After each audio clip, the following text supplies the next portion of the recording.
গ্রামের নাম চাঁদপুর। সবুজ ধান ক্ষেত আর গাছপালায় ভরা একটি সুন্দর গ্রাম। সেই গ্রামের এক প্রান্তে থাকে রবি নামের এক কৃষক। সে গরিব কিন্তু সৎ। তার একটাই পুঁজি, নিজের 2 কাঠা জমি আর অগাধ বিশ্বাস যে সততার ফল একদিন পাওয়া যায়। ভোরের আলো ফোটার সাথে সাথে রবি মাঠে যায়, মাটিতে কাজ করে, ঘাম জড়ায়, কিন্তু মুখে সব সময় হাসি। তার স্ত্রী কমলা আর ছেলে গোপাল, এদের নিয়েই তার ছোট্ট সংসার।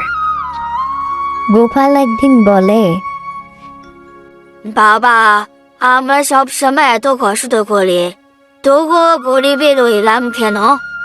রবি হেসে ছেলেকে বলে, সোনা, আমরা গরিব হতে পারি টাকায়, কিন্তু মনের দিক থেকে না। মনের সোনাই আসল সম্পদ। একদিন দুপুরে হঠাৎ প্রচণ্ড বৃষ্টি শুরু হয়। আকাশ অন্ধকার, বজ্রপাতের শব্দ। এমন সময় এক অচেনা বৃদ্ধ দরজায় কড়া নাড়ে।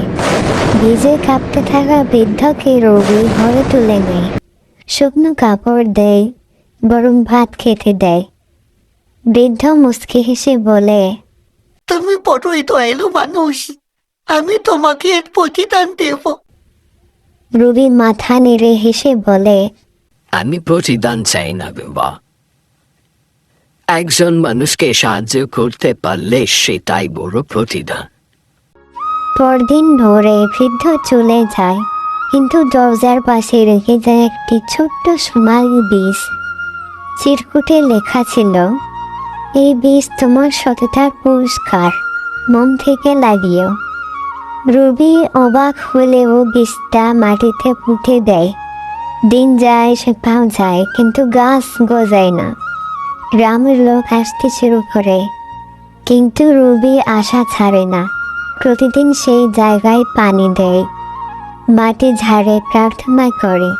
একদিন সকালে গোপাল চিৎকার করে ওঠে, বাবা দেখো, কিছু একটা উঠছে। দেখা যায় মাটির ফাঁক থেকে এক অদ্ভুত নরম আলো ছড়িয়ে পড়ছে। ছোট্ট একটা গাছ বুঝিয়েছে, পাতাগুলো নরম সোনালি রঙের মতো ঝলমল করছে। গাছটার খবর ছড়িয়ে পড়ে, দূর দূরান্ত থেকে মানুষ আসে দেখতে। একদিন জমিদার মহাশয় নিজেই আসে। জমিদার গম্ভীর কণ্ঠে বলে, এই গাছ আমার জমিতে জন্মেছে, এটা আমার হবে। রবি মাথা নিচু করে বলে, মহারাজ, আমি বীজটা নিজে লাগিয়েছি, এটা আমার জমি। জমিদার হেসে বলে, তোমার মতো গরিব মানুষের কি দরকার সোনার গাছ? আমি তোমাকে 100 স্বর্ণ মুদ্রা দেব, গাছটা আমার হাতে দাও। কমলা দুশ্চিন্তায় বলে, ওইসব টাকায় আমরা ঘর মেরামত করতে পারি, ছেলেকে পড়াতে পারি। কিন্তু রবি দৃঢ় কণ্ঠে বলে, না, এই গাছ আমি লোভে বিক্রি করতে পারবো না, এটা আমার বিশ্বাসের প্রতীক। রাতে জমিদার তার লোক পাঠায় গাছ চুরি করতে।